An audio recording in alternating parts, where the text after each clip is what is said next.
लड़ाई लड़ रही है? किस चीज की लड़ाई? आपने मुझे यहाँ बुलाया, आप मुझे सोशल मीडिया के माध्यम से देखते हो। साथियों, हमारा सब कुछ लूट चुका है। क्या आपको इस चीज का एहसास है? हमारा सब कुछ लूट चुका है। आज आप अपने बच्चों को स्कूल भेजते हो, ये सोचते हो पढ़ाएंगे, लिखाएंगे, बाबू बनाएंगे, अफसर बनाएंगे, बड़ी सरकारी नौकरी करवाएंगे। कहाँ पे करवाएंगे? मंगल में, मंगल ग्रह में, भारत में, धरती पे तो बची नहीं। यहाँ पर तो नौकरियां बची नहीं, सब गया, सब लुट गया। जिसने अपने 4 बच्चे खोकर, बाबा साहेब डॉक्टर भीमराव अम्बेडकर अपने 4 बच्चे गवा दिए, अपना पूरा सरबस कुर्बान कर दिया। उसकी कुर्बानियों की वजह से उसने एक संविधान लिखा जिसमें आप सबके हक अधिकार लिखे, इंश्योर किया कि आपके बच्चे वो ना सहे जो उनके बच्चों ने सहा, आपके बच्चे उस रास्ते में ना चले जिस रास्ते में बाबा साहेब चले। जितनी कठिनाइयां बाबा साहेब को बर्दाश्त करनी पड़ी वो सब खत्म हो गया। क्या हमने जब से संविधान लिखा और इतने सालों तक क्या हमने अपने इतिहास को याद रखा?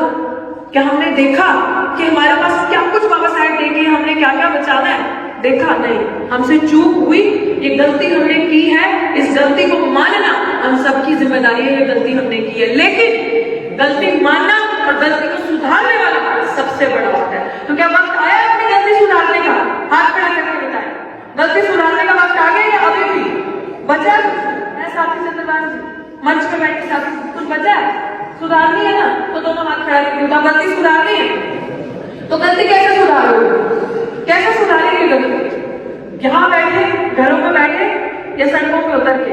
आपको पता है आज संसद आपकी आवारा हो चुकी है, क्योंकि जिन गद्दारों को, जिन दलालों को आपने वोट देकर संसद में पहुंचाया, वो तो मुखबरी करते किसी और की, वो तो आपकी बात ही नहीं करते। वो 131 एमएलए एमपी, समझते हो एमएलए एमपी क्या होते हैं? समझते हो आप? मैं देसी भाषा में समझाती हूँ, क्या होते हैं? आपके नौकर। पता है आपको ये बात? बड़ा तगड़ा सूट बूट पहन के आएंगे आपके पास और बात करेंगे, शिक्षा के लिए लड़ेंगे, रोजगार के लिए लड़ेंगे, घर में हर गांव में लैट्रिन होगी, बाथरूम होगा, हर मुश्किल योजना होगी, सुना आपने ये चीज? और बड़े सुंदर सुंदर कपड़ों में साल में या 5 साल में एक बार आपकी रिलीज में आएंगे आपका वोट मांगने। वो वोट दोबारा सुना रही जिसको बाबा साहब ने अपने 4 बच्चे खोकर आपको दिए। आपको इंसान का दर्जा उस बाबा साहेब भीमराव अम्बेडकर ने दिया। आपको ये चीज याद रखनी है। मैं यहाँ पे क्यों आपको ये सारी चीजें बताने आई कि अगर एक लड़की लड़ सकती है अपने हक अधिकार के लिए, तो सबसे पहली चीज आपकी जिम्मेदारी बनती है अपने बीच में से अपने ईमानदार साथियों को खोजना, ढूंढना, उनको चुनना और असली सच्चा नेतृत्व अपने गांव में, अपनी गली में, जिले में बनाना। और मैं आज क्यों ये दावे के साथ कह रही हूँ, जो मेरे साथ मेरा भाई नसीब लिखड़ी खड़ा है। लड़ाई वो नहीं कि अच्छी फोटोज वीडियोस बनाओ, माइक से दो।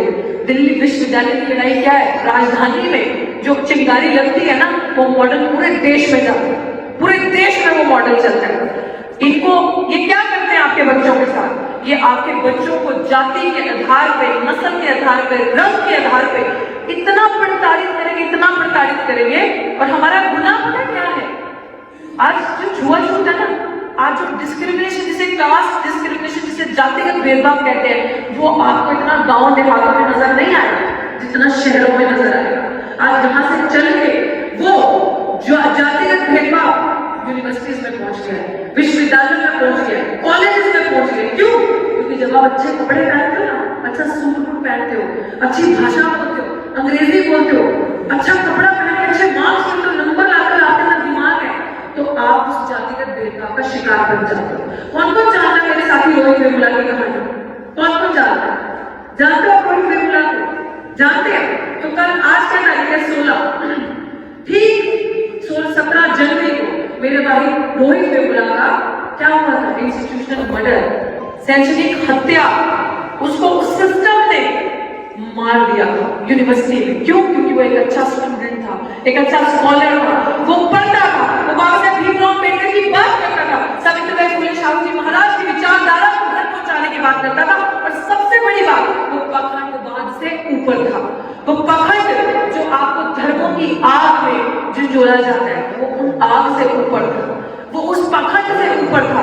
वो अगर अपना मसीहा किसी को मानता था तो डॉक्टर अम्बेडकर को मानता था। अगर उसने प्राथमिकता दी तो शिक्षा को दी। और उसने लड़ने का तरीका सीखा तो संविधान के तरीके से सीखा, वो संविधान के तरीके से लड़ रहा था, वो एक लीडरशिप क्वालिटी उसके अंदर, वो आगे बढ़ रहा था। उसको इन्होंने मारा, पायल तड़वी को मारा, प्रोफेसर चंद्रशेखर जम्मू यूनिवर्सिटी का उसका इंस्टीट्यूशनल मर्डर किया, IIT का अनिल और आयुष उसका इंस्टीट्यूशनल मर्डर किया।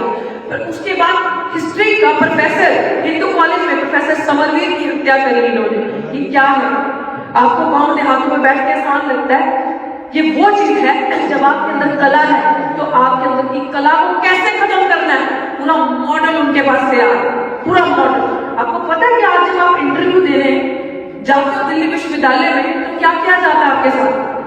कितने लोग पढ़े लिखे, ग्रेजुएशन किस किसने की है यहाँ पे, कौन कौन पढ़ रहा है, MA किस किसने की है, और कौन पढ़ना चाहता है? सभी ना, सभी चाहते हैं नौकरियां। जब आप जैसे या मेरे जैसे साथी दिल्ली विश्वविद्यालय में पढ़ने जाते हैं, बात मत करो, सुनो, बड़ी इंपॉर्टेंट बात है। अब जब आप दिल्ली विश्वविद्यालय में पढ़ने के लिए जाते हो, नौकरी में इंटरव्यू देने के लिए जाते हो, तो जो वहां की कम्युनिटी बैठी होती है वो आपको पता है क्या कर देती है? जब आप इंटरव्यू देने के लिए जाते हो करके नॉट फाउंड सूटेबल, NFS, मैंने आपका इंटरव्यू लिया और आपको बोल दिया नॉट फाउंड सूटेबल NFS कि इस पोस्ट पे पढ़ाने के लायक ही नहीं, और आपकी पोस्ट को खाली डिक्लेयर कर देते हैं और वो पोस्ट पे कोई जनरल कैटेगरी का इंसान को रख देते हैं पढ़ाने के लिए, बाद में पोस्ट को घुमा के उसी को जनरल कैटेगरी के बंदे को परमानेंट कर देते हैं। कितनी आपकी दिल्ली विश्वविद्यालय में जब से रिजर्वेशन लागू हुआ, इतिहास में इतनी सारी नौकरियां जो कि कायदे से खाली होनी चाहिए, जो कि आपके बैकलॉग की लड़ाई है, बैकलॉग समझते हो, इतनी सारी नौकरियां आपकी इकट्ठी करके जहां पे आपको ये बोल दिया जाता है कि पढ़ाने के लायक नहीं है, हटाओ इनको, इनकी जगह SC को हटाओ, OBC को हटाओ, इनकी जगह जनरल कैटेगरी वाले को रखो, आपका हक मारा जाता है। और वो नौकरियां इतनी इकट्ठी हो चुकी है लेकिन आपको नहीं दे रहे। क्यों नहीं दे रहे? पता? क्योंकि आप बोलते ही नहीं। आपको पता है एक नौकरी, मेरी नौकरी कितने की थी? 1 लाख, आज 1,10,000 तनख्वाह है मेरी, इससे भी ज्यादा हो सकती है। लेकिन मैं क्या कर रही हूँ? मैं नौकरी से बाहर हूँ। क्यों? क्योंकि मैं चाहती तो 1,10,000 की तनख्वाह लेती, समझौता करती, ना बैकग्राउंड के लिए बोलती, ना लेटरल एंट्री के लिए बोलती, ना संविधान को बचाने की लड़ाई लड़ती, ना आपकी बहन बेटियों की इज्जत की लड़ाई लड़ती, और चुप करके बैठ के गुलाम बनती और जाके 1 लाख की नौकरी खाती। मैं बनती, मेरा परिवार बनता, मेरी आने वाली जनरेशन बनती, खत्म कहानी। लेकिन ये आप सिर्फ पैसे दिखाते हैं और पैसे से खरीद सकते हैं, लेकिन जब लड़ाई मान सम्मान की हो ना साथी, तो समझौता नहीं किया जाएगा। आज संवैधानिक लड़ाई, मान सम्मान की जंग छिड़ चुकी है और आप सबको उसी का साथ देने के लिए 19 जनवरी को सुबह 10 बजे दिल्ली विश्वविद्यालय में पहुंचना है। आज से ठीक 3 दिन के बाद आप सब साथी दिल्ली विश्वविद्यालय में क्यों आना जरूरी है वहां पे? क्योंकि अगर आप उस लड़ाई को बचाने नहीं आओगे, जो बाबा साहेब ने आपको अपना SC/ST एक्ट दिया, आपको पता है कि अगर आज आपको कोई गाली निकालता है, जातिगत गाली, किसी भी तरीके का मानसिक प्रताड़ना या शारीरिक प्रताड़ना करता है, या कोई भी आपकी प्रॉपर्टी को डैमेज करता है, आपकी जमीन को, ये वो सामान्य वर्ग का इंसान, तो उसको जेल की सलाखों के पीछे होना चाहिए। बाबा साहेब ने SC/ST atrocity prevention of atrocities act दिया, पता ही नहीं हमें, हम सोचते ही नहीं हमारे पास क्या क्या चीजें, हमने कभी एहसास ही नहीं किया, हम तो अपनी मस्ती में मस्त हैं। सुबह उठेंगे, खाएंगे पिएंगे, शाम को दोस्तों के साथ दारू वारू पी, सिगरेट फूकी, कहानी खत्म है ना हमारा जीवन।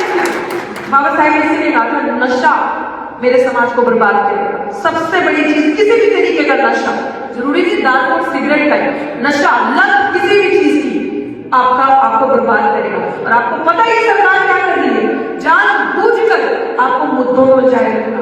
ये चीज आप समझ लो, इनके सामने आप धर्म की लड़ाई नहीं लड़ सकते। और बार बार ये आपको धर्म की लड़ाई में धर्म के ऊपर खिलाएंगे, धर्म की पिच बिछाएंगे और आपको बोलेंगे इसके ऊपर खेलो। लेकिन बाबा साहेब ने आपको धर्म, जाति, रंग, भेद, मजहब से ऊपर उठाया। इसीलिए भारत का संविधान दिया कि आपके मन में जो आ रहा है आप बोल सकते हो, कर सकते हो, लेकिन सबसे पहले शिक्षित हो जाओ, सबसे पहले पढ़ो लिखो। अगर आप पढ़ो लिखोगे नहीं तो मेरी बातें काला अक्षर भैंस बराबर समझ नहीं आएगी, नहीं समझ में आएगी, गारंटी। लेकिन अगर हमने कड़ी से कड़ी मिलाकर इन चीजों को समझा और पढ़ा और पता चला कि हमारे हक का कैसे डाका बचा, तभी हम इसको बचा पाएंगे। नहीं तो आम लोगों की सोच है मेरे घर थोड़ी ना आग ले लो, मैं क्यों जाऊँ, भगत सिंह हो लेकिन दूसरे के घरों मेरे घर पे ना हो। लेकिन साथियों ये सोचने की बात है, आग जंगल में लगी है, आज मेरा घर है कल आपका घर है, तो ये बचाने की जिम्मेदारी हमारी, क्योंकि हमारे पुरखों ने भारत बनाया है, तो भारत जिन्होंने बनाया है तो जिम्मेदारी भी भारत को बचाने की उनकी होगी, हमारी जिम्मेदारी इस भारत को बचाने की।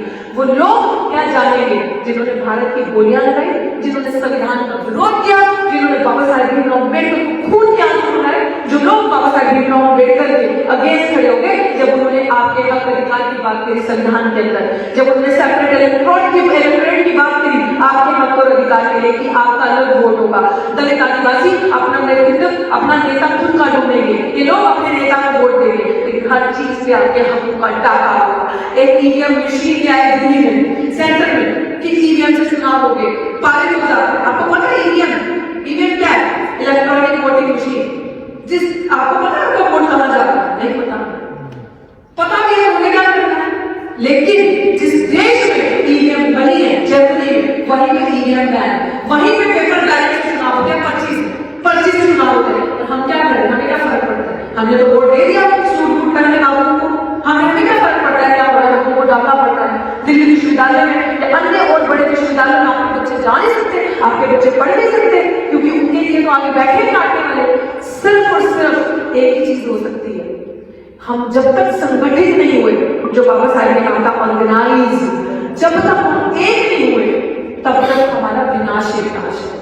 हम सबको सबसे पहले एक होना पड़ेगा, और सबसे बड़ी चीज अपना ईमानदार नेता अपने बीच का ढूंढना पड़ेगा, जो साल में एक बार ना दिखे, जो अगर साल में 365 दिन है तो वो 665 प्लस दिन आपके घर में दिखे, आपकी गली में दिखे, आपका हाल चाल पूछने के लिए आए और आपको पूछे कि अगर आपके बच्चे की नौकरी नहीं कर रही, मैं गाइड करता हूँ, हम बताएंगे, हम एक सरकार के खिलाफ लड़ना है, खड़े होकर लड़ना है, और एक होना, मैं आपके बच्चों के लिए लड़ूंगा, मैं आपकी बात करूंगा। हमारा नेता वो होगा, हमारा नेता सूट बूट वाला नहीं होगा, अच्छे कपड़ों वाला नहीं होगा, जो आकर सिर्फ हमारा वोट लेगा और 500 रुपए के एक 500 रुपया आपकी जेब में डाल के ले लो, 500 रुपए ले लो, अगर देता तो ले लो, वोट मत दारू का लालच देगा, लड्डू का लालच देगा, महिलाओं को कपड़े का साड़ी का लालच देगा और आपका वोट ले जाएगा और आपके पास कुछ नहीं बचेगा।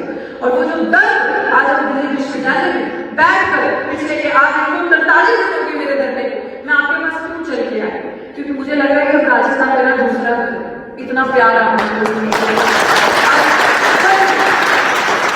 मेरा दिल इतना खुश है कि मैं चल के अपने परिवार को इन्विटेशन आमंत्रण देने आई हूँ कि 19 तारीख की इस लड़ाई को मजबूत करो, क्योंकि अगर हमने यूनिवर्सिटीज नहीं बचाई, विश्वविद्यालय नहीं बचाए, तो आपके पास कुछ नहीं बचेगा, ना आप संविधान बचा सकते हो, ना आप शिक्षा बचा सकते हो, ना आपको रोजगार मिलेगा। क्योंकि वो लोग चाहते हैं हम रोजगार की आड़ में धरना प्रदर्शन करते रहे, सड़कों पर बैठे रहे, हम लोगों को फुर्सत नहीं मिले सोचने की कि कैसे लूट मार हमारे लोगों की हो रही है और हमारा जीवन जो है वो सड़कों पर बर्बाद हो जाए। लेकिन हमें उन्हीं की स्ट्रैटेजी को फेल करते हुए एकजुट होकर लड़ना है, और इस लड़ाई को जीतना इतना जरूरी है ताकि पूरे भारत में एक मैसेज आए कि हम फूल नहीं हैं, हम फूल हैं और हम तुम्हें लड़के दिखाएंगे। अब इतनी हमें जानकारी है, हमें योद्धा बनना है, हमें लड़ना है, हमें इनके टाइटल्स नहीं चाहिए। तो मेरा आप सबसे ये विनती है कि जब हम 19 तारीख को आए दिल्ली विश्वविद्यालय में, तो एक बाबा साहेब की फोटो लेकर आए और एक नौकरी में न्याय का लेगा फोटो लेकर आए। जरूरी इसलिए ताकि इनको पता चले कि नौकरी का लालच देकर तुम्हें खरीद नहीं सकते, हमारी जुबान बंद नहीं कर सकते और न्याय के आगे समझौता नहीं किया सकता। क्योंकि अब हमारे समाज के बच्चों को रोगी बेगुना नहीं बनने दिया जाएगा, पायलट नहीं बनने दिया जाएगा, अब कोई भी इंस्टीट्यूशनल मर्डर नहीं होगा, अब अपने हक के लिए हम सड़कों पर लड़ेंगे। मैं आपको बड़ी इंपॉर्टेंट बात बता दूं, आज संसद आवारा हो चुकी है, ये बात याद रखिए। लोहिया जी ने कहा जब संसद आवारा हो जाए तो सड़कें सुनसान नहीं रहनी चाहिए, और हमारा फर्ज बनता है कि सड़कों को इतना बड़ा कर दो, क्योंकि आप लोकतंत्र में रहते हो, आप डेमोक्रेसी में रहते हो, लोकतंत्र समझते हो, लोकतंत्र समझते हो। आपके देश में राजा का राज है या प्रजा का राज है? प्रजा का। तो जो प्रजा है ना, लोकतंत्र में सबसे ज्यादा ताकतवर है, क्योंकि वोट आपके हाथ में है। तो वोट दो उस ईमानदार को, उस ईमानदार साथी को जो आपकी बात करे, ना कि चोरों को। मवाली हो। तो आपका फैसला आपके हाथ में है।